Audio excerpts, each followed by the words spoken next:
Pay close attention. What you're about to see is Bible prophecy being fulfilled.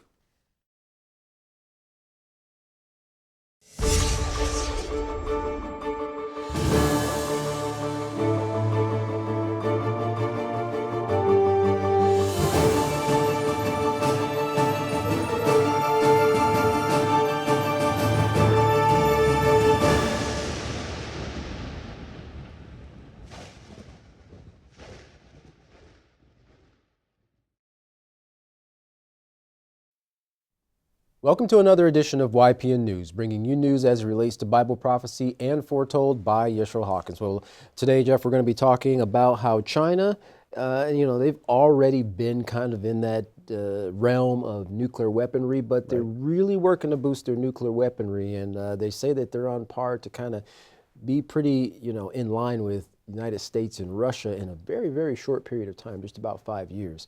There's more trouble that's growing for the Assad regime, as we're going to talk about a little bit later, because some rebels are making their way throughout many of the towns, and they're getting very close to Damascus. And a lot of the speculation is, well, what is this going to mean for the region and the world with this potential shift in power? But first, what type of nuclear threat does China pose to the world? Well, if we didn't already have enough nuclear arsenal between the United States and Russia, China is lining up to be a stiff competitor in the new nuclear arms race. Well, let's take a look at this next video for more information. The warning by Britain's head of defense that China poses a real nuclear threat to the West ahead has set the proverbial cat amongst the pigeons. The British Admiral has said that there's word that China's nuclear arsenal will be on par with that of the Americans and the Russians by as early as 2030. That's just 6 years away from now. And that a third nuclear age is in the offing. Our next report gets you more details.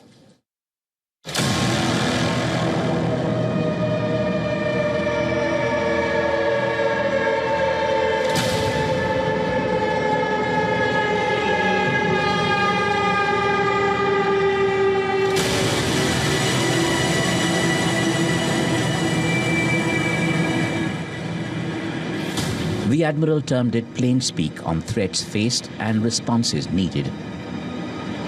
He defined it as battle lines for this third nuclear age beyond the Cold War and non-proliferation eras. Russia, China, Iran, North Korea on one side, the Western Bloc, the US, NATO, UK on the other. He cited what he called a threat to the West from each. Russia's wild threats of tactical nuclear use and simulated attacks against NATO countries, a continuous nuclear buildup in China, Iran's refusal to cooperate with the International Atomic Energy Agency, and North Korea's ballistic missile program and erratic behavior. The biggest challenge, he warned, comes from here. China as a nuclear threat was insignificant for decades. Now its nuclear arsenal is said to be expanding more quickly than anyone else. These figures from the Federation of American Scientists and the Pentagon China Military Power Report point at a tripling of China's nuclear arsenal by 2035. That'll bring Beijing at par with Moscow and Washington in terms of nuke wealth. The Chinese threat comes in the backdrop of warnings that Britain needed to be ready to fight a major war in 3 years. So what's the Admiral's answer to keeping the non-West axis at bay? Increased defense spending with the stress that instability costs the economy more than defense and deterrence. He stressed that this spending has to be kept strong and strengthened against a more dangerous Russia. Admiral Satoni said there was only a remote chance of invasion of any NATO member thanks to the alliance's strategy of deterrence. Bottom line, a nuclear build-up is the foundation of ensuring a lasting peace. He prescribes piling up nukes as the road to peace. The irony couldn't be more glaring. Interesting video, Katan, and especially the NATO's thinking about stockpiling more nuclear weapons is somehow going to be bring about a peaceful situation, like it's such a deterrent. But as the United States has been continuing to meddle in other nations' businesses, these nations like China, there have been quietly developing their nuclear arsenal. And now, like you said, a few short years, they're going to be on par with Russia and the United States with the number of nuclear weapons. That's right. Well, at NATO headquarters in Brussels, members have been meeting for the last couple of days. Now, one of the topics of discussion, Ukraine's membership and military support. Ukrainian President Vladimir Zelensky is pleading with foreign nations concerning its need for more weaponry in its war with Russia to strengthen its forces along the fighting lines where Russia has made headway in recent weeks. That's right. Both the United States and Germany have already pledged more military support amounting to $1.4 billion in aid. Now, Zelensky said in an interview with Al Jazeera, quote, "The greater our army's firepower that we have, the more technological capabilities we have, the more effectively," he said, "we can destroy Russia's offensive potential and protect our warriors' lives." Well, now to Syria, where rebel fighters are making headway as they advance south towards Damascus. Now, this has caused a major setback for the Assad regime, as President Assad and his military have launched an offensive against the rebel fighters. The rebels have been making huge headway, taking several cities as it moves throughout the land. Now, they've successfully seized Syria's second largest city, Aleppo, on the 1st of December. And now the city of Hama has been taken into the hands of rebels as well. Now, the rebels are definitely making their way towards the grand prize, the capital city, Damascus, in hopes of toppling the Assad regime. That's right. The road to Damascus goes right through the city of Hama. Now, Hama is on a very strategic trade route to the capital city. Now, taking the city of Damascus seemed completely out of the question before, but as rebels make strategic gains, that idea isn't seeming so impossible anymore. Now, one thing of concern for the Assad regime, the rebels took control of a military base just outside of the city of Hama, increasing their military firepower and boosting their fighting strength in the process. Well, so who are these rebels and why is the conflict in Syria escalating again? Furthermore, what is Russia's and the U.S.'s stance on Syria? Now, this next video gives us answers to these questions and also more of the details as to how the rebels overtook Hama. Please pay attention. Now let's shift our focus to Syria. The conflict against the Assad regime has intensified. Today, the Syrian army launched a counterattack. They're trying to push back the rebels who are challenging Bashar al-Assad. He is the president of Syria. His forces are going after rebel groups, and caught in the crossfire, as always, are civilians. Those pictures are from a hospital in Idlib. It's a city in northwest Syria, a rebel stronghold. Russia has been bombing them. What you saw was the impact of Russian bombs. More than 24 civilians have died. Reports say the fighting has intensified in the last 24 hours. The rebels have captured at least 4 new towns. They're advancing towards Hama, a city in central Syria. But taking Hama is going to be difficult because here, Assad's forces are pushing back hard. And aiding them is aerial support from allies like Russia. This conflict flared up last week, but it has been on for more than 13 years now. The Syrian civil war broke out in the year 2011. It began as an uprising against the Assad regime and morphed into a complex conflict. By 2014, multiple international powers were involved and terror groups exploited the chaos. That's when ISIS, or the Islamic State, took shape and captured territory. Soon ISIS became enemy number 1 for Assad. It hijacked the popular rebellion against the president, and it took 5 years of fighting to beat the ISIS. But peace was not restored in Syria. It still remains in a state of turmoil. The government does not control the entire country. There are regions where rebel groups hold sway, and they keep launching offensives against Damascus. The latest offensive was launched by a group called HTS, the Hayat Tahrir al-Sham. It split from the Al-Qaeda in 2016. Since then, it has grown both in resources and numbers. The group has recruited other opposition forces, and it is now testing Assad's grip on power. This escalation will draw in regional players like Iran. Tehran is a key backer of Bashar al-Assad. When rebels took control of Aleppo earlier this week, Tehran responded swiftly. Their foreign minister flew down to Damascus, the Syrian capital. Iran also sent militia forces to support the Assad regime. And now Tehran is considering direct involvement. It says it is ready to send Iranian troops in Syria. Their foreign minister has said this, the Iranian foreign minister. He says that if Assad sends a request for troops, Tehran would consider it. Iran's arch rival is also being pulled into the conflict. I'm talking about the United States of America. The U.S. carried out a strike yesterday. They're calling it, the Americans are calling it, a self-defense strike. They have a military base in eastern Syria. It's called Euphrates, like the river Euphrates. American forces say their military base came under attack. Rockets fell near it and mortars were fired at American forces. We're still assessing who is operating these weapons, but do know that there are Iranian-backed militia groups in the area that have conducted attacks on MSS Euphrates in the past. There are also Syrian military forces that operate in the area. So who was operating these weapons? Washington did not say who was behind the attack, but both Assad's forces and Iranian fighters operate in this area, so it could have been any or both of them. The Americans neutralized multiple rocket launchers, mortars, and a military tank deployed near their base. So they're clearly stepping into this conflict.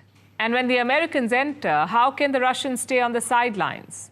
Just like Iran, Russia is a key ally of Assad. It has provided military support to the regime since 2015. Last week, when the clashes with rebels broke out, the Russian Air Force was pressed into service. Moscow is pledging unconditional support to Assad. It is also using this conflict to gain diplomatic edge. Russia has also made a big claim. It says the Ukrainians are supporting the rebels in Syria. Obviously, there was a so-called Ukrainian trace. Given the incoming information about the interaction of the Kiev regime's special services with the militants of the terrorist organization Hayat Tahrir al-Sham, including the transfer of drones, experience in their use, and so on.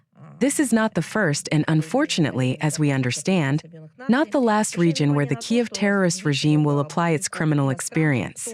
Before this, there were African countries. Now we are talking about Syria. We cannot independently verify any of these claims, but what's undeniable is the rapid escalation of this war. West Asia has been going through a dangerous phase of never-ending conflicts. It started in Gaza, it spread to Lebanon, and now it has spilled into Syria, where rivals like the US, Russia, and Iran are already locked in a dangerous game. West Asia is teetering on the edge. If Syria becomes the epicenter, the consequences could ripple across the region, and the already fragile West Asia may not be able to withstand the fallout.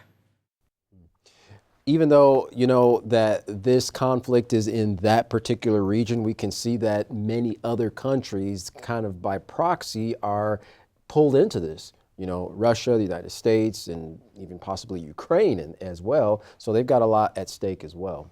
Right, and for a 13-year-old war, you know, starting the Syrian conflict in 2011, you can see, you know, the inhabitants, you know, those, and we've reported on how many people were actually displaced in that conflict, how many people have been killed. So this is a very ongoing war, and as you said, multi-tiered, a lot of different players involved, including Russia, you know, now possibly Ukraine is being implicated, Iran, United States, and so forth. That's right. So the question on everyone's mind now is, what is President Bashar al-Assad going to do to keep the rebels from taking over the Syrian capital of Damascus? So far, the rebels have captured over 200 territories, including military bases, towns, villages, as well as the already mentioned larger cities. Now, Aleppo was conquered in just 24 hours, and within a few days, they had made it to Hama, where the rebels were celebrating openly in the streets and chanting and dancing as well.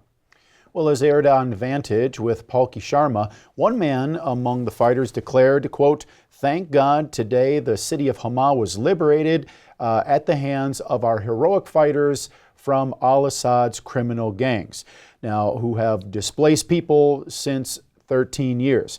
And thank God," he said, "our heroic fighters are coming to him," meaning Assad, "and with God's permission, we will not stop until Damascus." So you can see, as you mentioned, that's the grand prize, reaching Damascus. That's right.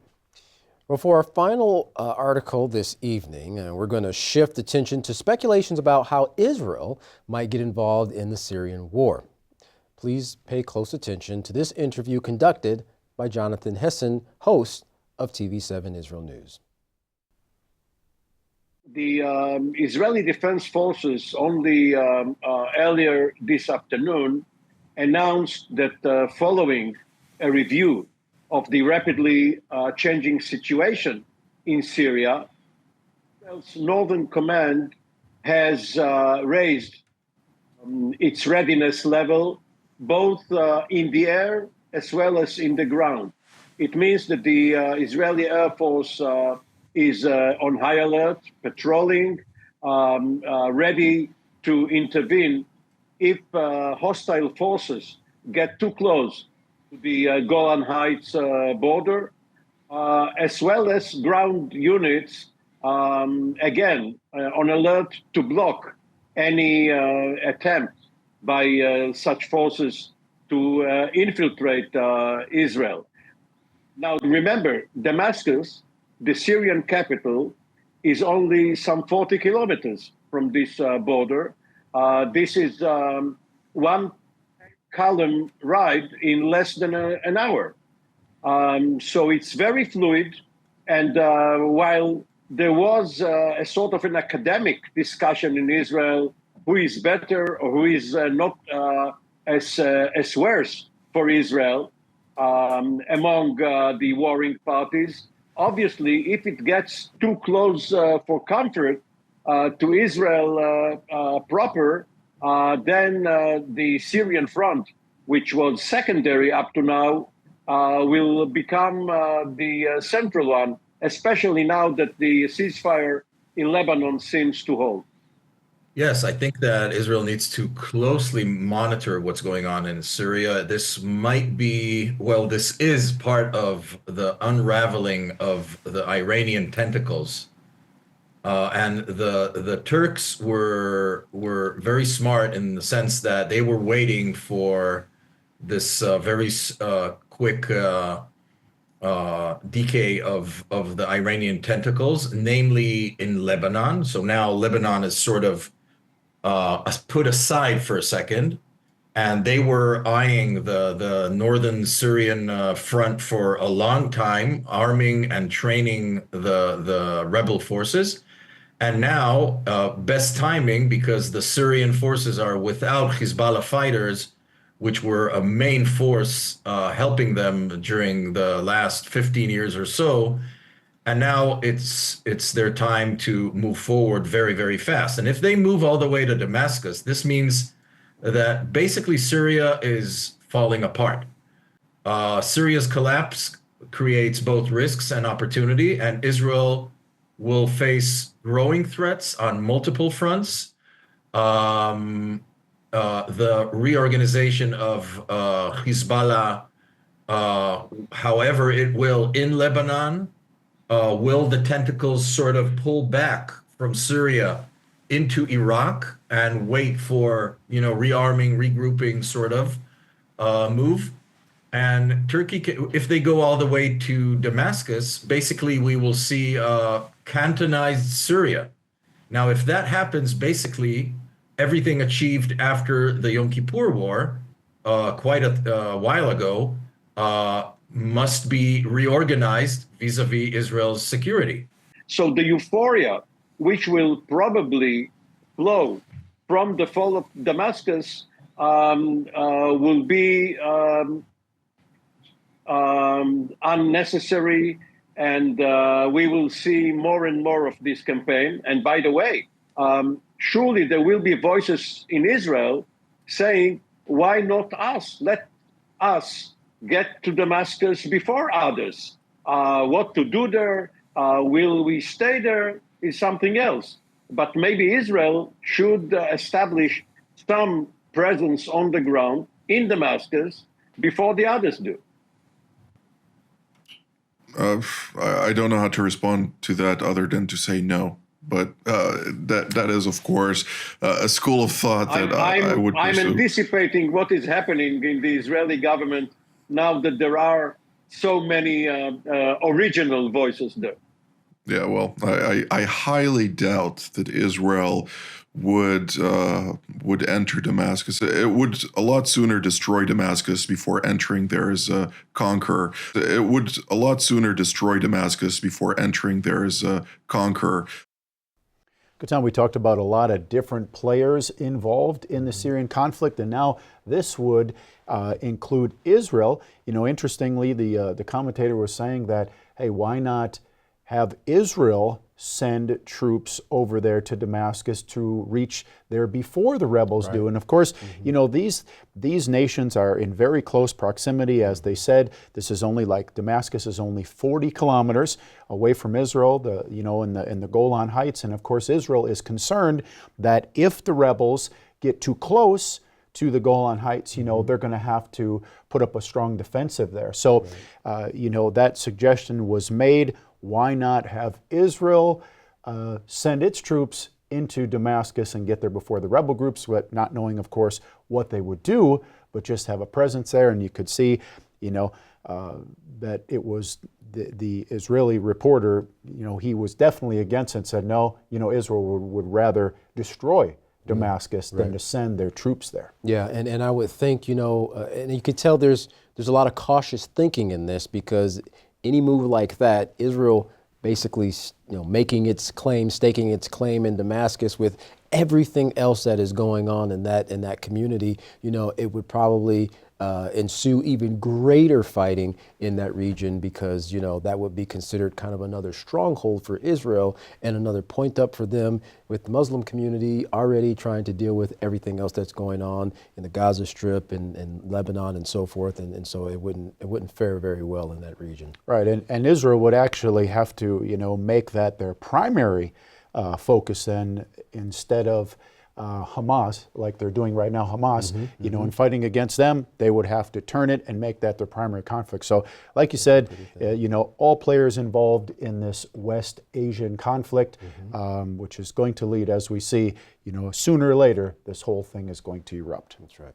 If you want to find out more about these stories, contact the House of Yahweh. And when you do, don't forget to request your free copy of the monthly newsletter and Prophetic Word magazine. Here's how. To contact the House of Yahweh, you can write them at the House of Yahweh, P.O. Box 2498, Abilene, Texas 79604. You can call them at 1-800-613-9494. Visit them on any of their websites by going to Yahweh.com, YisraelHawkins.com, or Yahweh'sBranch.com. You can also visit our website by going to YPNnews.com. You can email the House of Yahweh at info@yahweh.com. And for all calls outside the United States, please dial the number on your screen. And don't forget the Yisrael Says and Ask Yisrael programs. You can find those by going to YisraelSays.com and AskYisrael.com. Well, don't go anywhere. Up next is another classic message from Yisrael Hawkins. From all of us here at YPN News, I'm Jeffrey Heimerman. And I'm Katan Alexander. Thanks for watching.